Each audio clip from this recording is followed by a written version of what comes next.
This night, police catch a lawbreaker in the act and head off in hot pursuit. After a furious sprint, they get their man, a taxi driver, nabbed for making an illegal turn. Later, the cops quietly break up a brewing. Hey everybody, this is Erico, and I'm here. Let's first get into you making sure that you have your notification bell on, as well as subscribing if you want to hear moi, rant aimlessly about topics pertaining to East Asian pop culture, as well as other current events.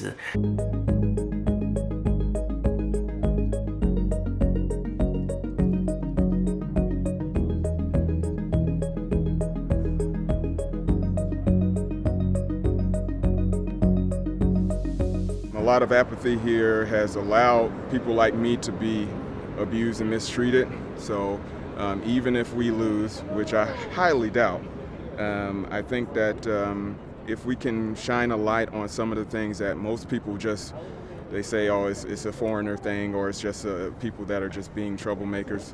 They're just making noise. I want them to understand that this is an everyday occurrence, it's an everyday thing.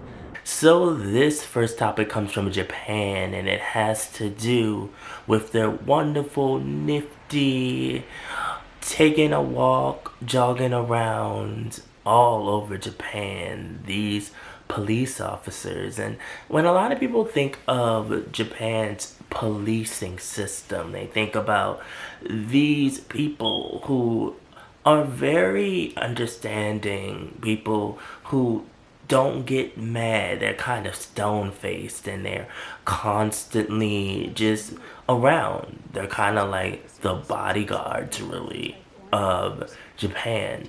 And people look up to them because there's so many campaigns, there's so much promotional images of them just being like, we are for the community. We are for you.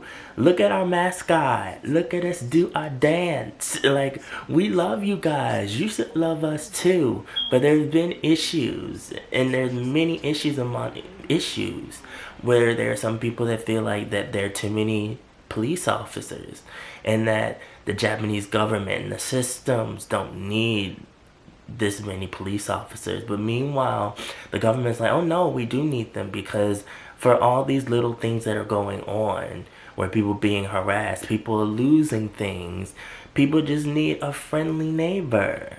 And the police officers are like, hey, this is us, we love y'all, love us too, please love us too.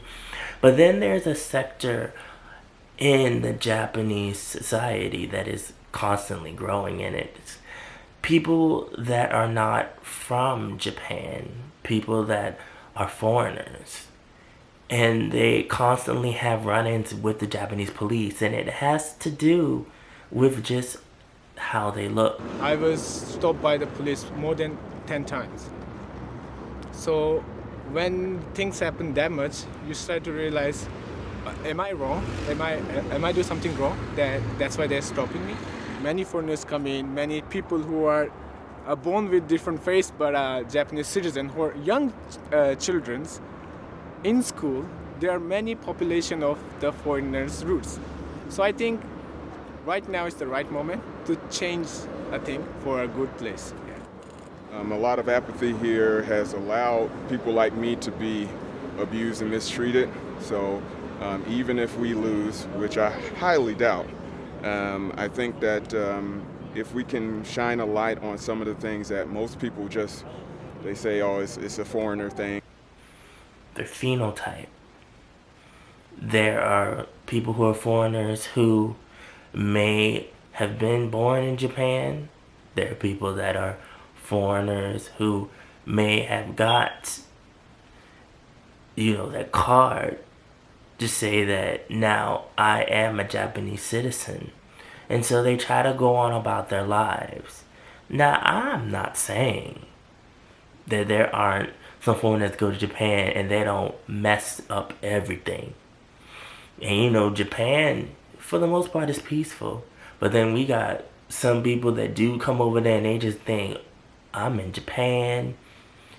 They made anime. And maybe that's the worst thing they could have done, because they all up in the clouds and they thinking life is like an anime. And meanwhile, I'm stealing, beating up, killing people, doing everything I can. And it's like, is that anime gonna save you? No, let me stop. And then there are the foreigners that come over who just want to continue with their lives, that have built a life here, who really aren't bothering anybody. They just try to blend into society, even though when you don't look Japanese, you're never going to really blend in. And as these foreigners are going on about their lives, they constantly have run-ins with the police. And I'm like, why? And they're wondering too. They're like, what's going on? Why? And as the years go on, they see that they run into the friendly neighborhood police, and they're asking them, what are you doing here? Why are you here? You a citizen of Japan? Why? We have reports of things being stolen, so we're going to have to stop you and search you. We're going to have to see if you're legit. Just stay right there. It's frustrating, especially when you're from a group of people where nowhere you go in the world where you're safe. It's constantly, because you look like this, automatically you're a criminal. Now, mind you, I understand when Japanese people say we want to feel safe. Okay, if you want to investigate, if you want to intimidate, and do what you need to do to find the person that you're looking for, that's fine. But when a foreign face or someone they feel like looks foreign enough is in their sight, and it's just like, target locked, target confirmed, you are the suspect. It's just like, the machine is broken. It's broken. It's like, I'm going on about my day. Just because I don't look like you, I'm automatically a criminal. This is where this goes wrong. Because if you're going to investigate and pull people to the side, you need to do that to your brethren too. Because while you're pulling the people who don't look like you to the side, and you're wasting their time and ruining their day, the person that's actually doing it is standing off to the side in the crowd looking and peering, and they're like, oh dang, I need to get more foreigner friends. They need to teach me English, because they're going to be like a veil. I can go undercover. They're going to think everything is just them doing it. I can blame everything on the foreigners. I can continue to do whatever I want. They'll never know. It's just like criminals entering English class 101. It is ridiculous. So much so that we have foreigners coming out now, and they're actually taking it to court, and they're doing a whole lawsuit, which most people are trying to ignore in Japan. A lot of people aren't talking about it outside of Japan either. And I think it's because there's this whole image of Japan where it's just like, it's peaceful. We love you. I love you. You love me. We're a happy family. Bring out the sushi. But it is a problem. When I can go on social media to do research, and I'm actually finding people posting all over X, formerly known as Twitter, instances where they have been stopped by the Japanese police. And these are innocent people. It's like, so what? I need to just avoid the police now. I just need to just, do a swing around 360, 180 when I see the police out in the street in Japan, because they might think that if there's something going on that I automatically did it because I don't look Japanese. It's like, no. Have them pulling everybody aside across the board if you're going to do this. Just don't target someone that doesn't look like you. And this also brings up the topic of multicultural people once again. Because there are Japanese people that do not look completely Japanese, who have a Japanese parent, who were born in Japan, who are going on about their daily lives, who speak Japanese, who know the culture, who are of Japanese lineage. And what are they doing? They're pulling these people to the side because they don't look Japanese enough. And it's upsetting. The police are looking like they have nothing else better to do. And then I'm like, yeah, maybe they do need to, snip and cut that down a little bit, because y'all got way too much time on your hands. If every single person you see that looks different or look like they're not from Japan, you pulling them to the side constantly and checking their ID and all of that, you're doing too much. This doesn't need to happen. It's gotten to the point where it doesn't make any sense that they're actually taking this to court and there's a court case and that they're actually foreigners coming out and there is a lawyer that's Japanese that's representing them, and that there are Japanese people that are trying to downplay it, and they're trying to say that, no, it's not, we're trying to be safe, it's not that big a deal, and I don't know why you all are doing it, and you all are making it hard for everyone. And then there's the Japanese purists and the Japanese people that are all for, Japan just staying pure and being a little bigoted, and just like the world doesn't work like that. You're going to constantly have more and more people that do not look like you in your space. You don't have to like them. You don't have to talk to them, but respect them.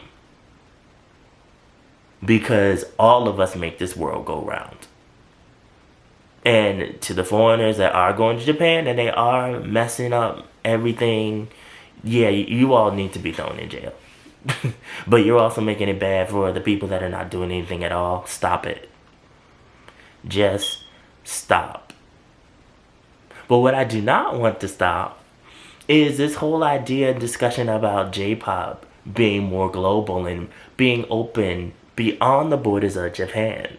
This is actually not a new concept at all. It is coming up again because people are seeing that there are Japanese songs and artists that do these songs that are breaking the borders, and they're becoming popular outside of Japan. They're becoming popular in South Korea, China, and also we're having different groups that are slowly but surely twiggling their way and shining on TV in America and visiting America and having tours in America. This has always been. So Japan had a whole different idea with this. They're not like South Korea, where South Korea is like hungry and foaming at the mouth and they're like, we gotta be on the Billboard chart. We gotta be next to the American celebrities. We gotta take over America. It's not like that for Japan. Japan's always been very kind of calm, had a very like, okay, if it happens demeanor. So it mostly came through anime.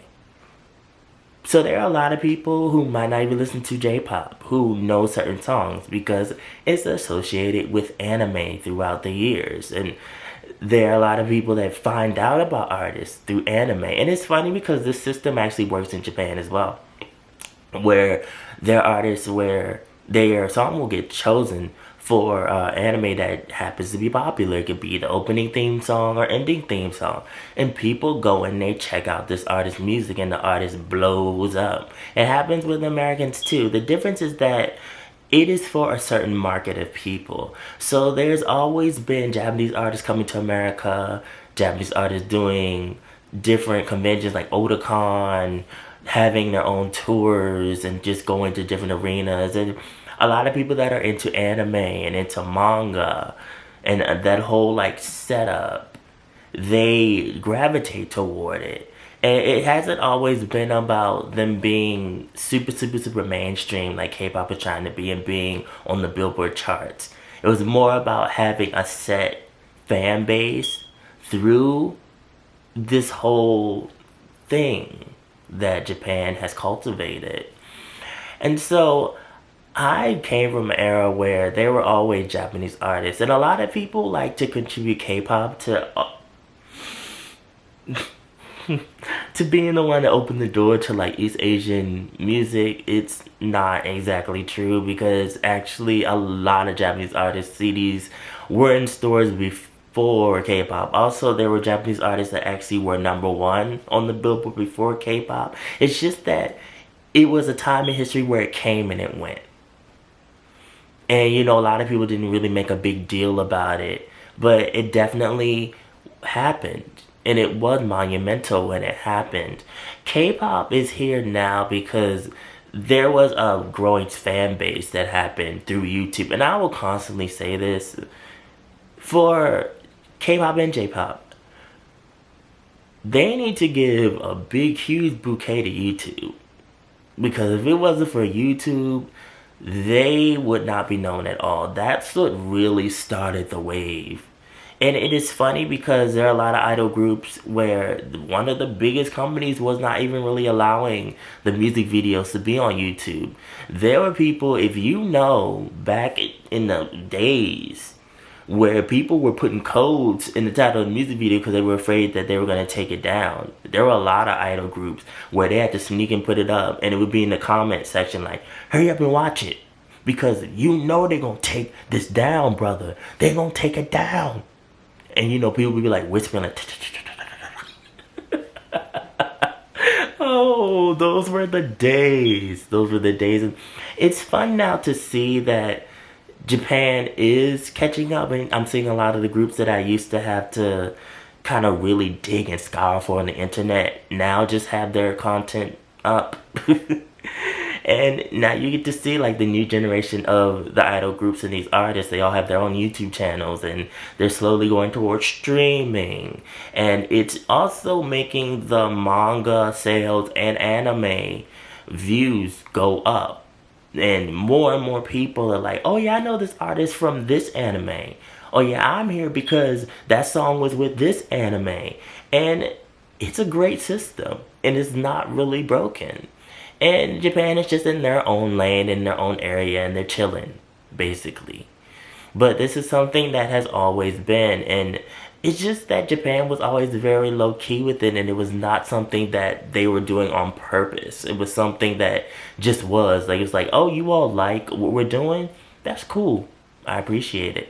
You know, they don't appreciate the pirating of their anime or people reading manga for free. Or, you know, you not buying when you could buy. You know, they don't appreciate that. A lot of people don't care. They're just like, whatever. I don't care, you know, I'm starving. I don't have no money. You know, I'm barely getting paid, so I'm just going to watch all this for free. I still say that if you can, your favorite manga, anime, Japanese J-pop CD, if you can get it and save up and get it, and you love them, support them. Same with K-pop, support them if you can. If you can't, watch on YouTube. That's still supporting them. You're still giving them views. That's helping them out too. They're getting a paycheck from that. Support, support, support. Because we want all of this to stay around for a long time. I don't know how this even got into me preaching to you about not stealing stuff. But yeah, don't steal stuff. You know, Japan's still doing their thing. Korea's doing their thing. Don't take up people's time. Police in Japan, it's wrong. Follow my social media, mostly my Instagram. Also for blog and research in pop culture. The link is always down in the description box below. And remember, be real, stay real, live in the real. And I will always be back. Thank you guys for watching. Put below how you feel about what I've talked about here today. And I will see you in the next video.